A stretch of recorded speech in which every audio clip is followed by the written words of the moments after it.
बाळूमामाच्या नावानं चांग भलं बाळा ही बाळूमामाच्या कळपातली मीन राहते. दादा मला जरा भंडारा मिळेल का हो? माझ्या आईची मामांच्या लय भक्ती आहे. इधर रे बाळा. काकी एवढा आजार आहे सण राहणार त्याच काय काम आहे? अरे पोर एकटेच येते रानात. या तुझ्या मामांचा भंडारा आणलाय बघ. हा ना. आम्ही आता निघालो बघ आदमापूरला. आईला लावून देतोच काय संध्याकाळ पात्र मागे येतय.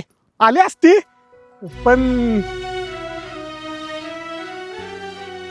बाळा असं मामांच्या मनात तर येतील दर्शन द्यायला.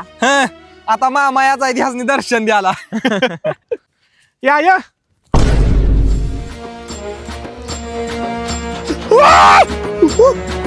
दर्शन एक नंबर झालं बघ पण गर्दी लय. पैसे साप आहे. चला चला मारा. अरे पण तुला कुठं दिसतोय साप? अरे ते काय साप दिसत काय तुम्हाला? बाळा मामा आलं. ज्याची माझ्यावर खरी भक्ती आहे पर संकट आडवे येतात म्हणून त्याला येता येत नाही. त्यासनी मला एकच सांगायचं आहे, म्या तुमच्याकडे येतो.